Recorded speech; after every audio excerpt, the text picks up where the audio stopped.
Jersey breed हमारे पास 6 सीमेन available है।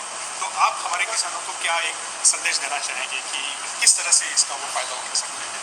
क्योंकि ABS का सीमेन पूरे भारत में अलग अलग राज्यों में किसान यूज़ करते हैं और हम ये जानते हैं कि भी बहुत सारे जगह पर मिल्क प्रोडक्शन जो है, एवरेज मिल्क प्रोडक्शन बहुत कम है।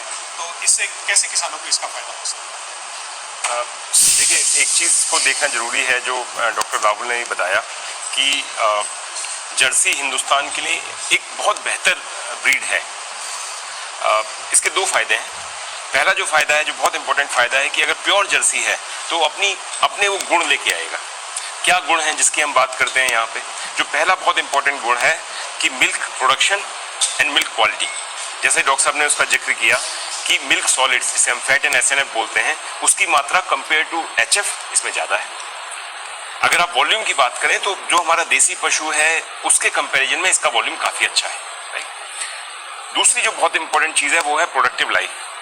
हम ये देखते हैं और ये माना गया है दुनिया भर में कि जो बाकी एक्सोटिक ब्रीड हैं, हिंदुस्तान जैसे देश में जहाँ पे पशु का रखरखाव और पशु का जो पोषण है वो उतना अच्छा नहीं है जो विकसित देशों में है, तो पशु की प्रोडक्टिव लाइफ छोटी होती है। पशु जो है मैक्सिमम 3 से 4 लैक्टेशन तक, 3 से 4 ब्यात तक ही अपना मैक्सिमम दूध देता है। उसके बाद उसका दूध उत्पादन घटना शुरू हो जाता है, जबकि पशु को उस स्टेज तक लाने में आपका खर्चा सेम है।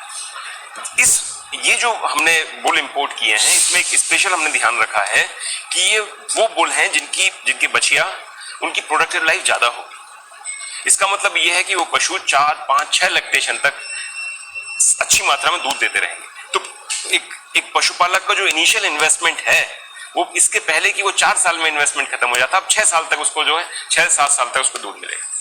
तीसरा बहुत इंपॉर्टेंट चीज है हमारे देश में, क्योंकि मैनेजमेंट का बहुत इशू है, तो जो सबसे बड़ी समस्या जो पशुपालकों की रहती है वो थनैला की रहती है। अगर आप थनैला की बीमारी से देखें तो जितना एक देश के अंदर एक भ्रांति है और कुछ सही मायने में सही भी है कि पशु जितना ज्यादा दूध देता है उसका अडर उतना बड़ा होता है, उसका थन उतना बड़ा होता है। और हमने ये देखा है कि बड़े पशुओं का थन धीरे धीरे लटकता जाता है, नीचे जाता है। जितना थन लटका होगा, जितना थन जो है हॉक जॉइंट के नीचे होगा, उतना चांसेस है कि वो माइक्रो को कैच करेगा। राइट। ये जो पशु हमने इंपोर्ट किए हैं इसके अंदर ये बहुत ध्यान रखा गया है कि इनका जो थन है उसका जो स्ट्रक्चर है वो ऊपर रहे, थन टाइट रहे, पेंडुलस ना रहे। दूसरा एक बहुत इंपॉर्टेंट चीज है कि इनके दूध के अंदर सोमेटिक सेल काउंट आपको कम मिलेगा।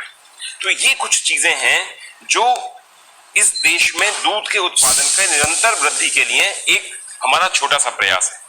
हम ये नहीं कह रहे हैं कि इन बुल के लाने से देश के अंदर दूध की नदियां दोबारा से बहेंगी, लेकिन जो नदियां बह रही हैं उनका बहाव जो है बढ़ा रहेगा। राइट। और हमको ये समझना जरूरी है यहाँ पे कि हमारे देश में हम सिर्फ एक लिक्विड है जिसको इंपोर्ट करते हैं और वो लिक्विड है पेट्रोलियम। और आप विश्वास नहीं करेंगे, हमारा एक साल में हम करीब $60 बिलियन जो है वो खर्च करते हैं पेट्रोल को लाने में। लेकिन अगर हम खुदा ना खास्ता हमारी दूध उत्पादन की ग्रोथ रेट अगर वो हमारी पॉपुलेशन की ग्रोथ रेट से कम रह गई तो इसका मतलब ये हुआ कि दूध में देश के अंदर दूध की आवश्यकता ज्यादा हो जाएगी और दूध का उत्पादन कम हो जाएगा। उस समय हम फोर्स होंगे कि हमको दूध को बाहर से मंगाना पड़े। लेकिन क्या हमारे पास उतने रिसोर्सेज हैं कि हम दूध को भी बाहर से खरीद कर सकें, जैसे हम पेट्रोल भी हमको आज की तारीख में खरीदते हैं। तो ये बहुत जरूरी है हमारे देश को स्वस्थ रहने के लिए, जो एक वेजिटेरियन देश है जहां दूध एक मेजर दूध जो है एक मेजर एनिमल प्रोटीन है, वहां पे दूध की निरंतर ग्रोथ होती रहे दूध उत्पादन की। तो उन सब चीजों के लिए ये एक हमारा छोटा सा प्रयास है।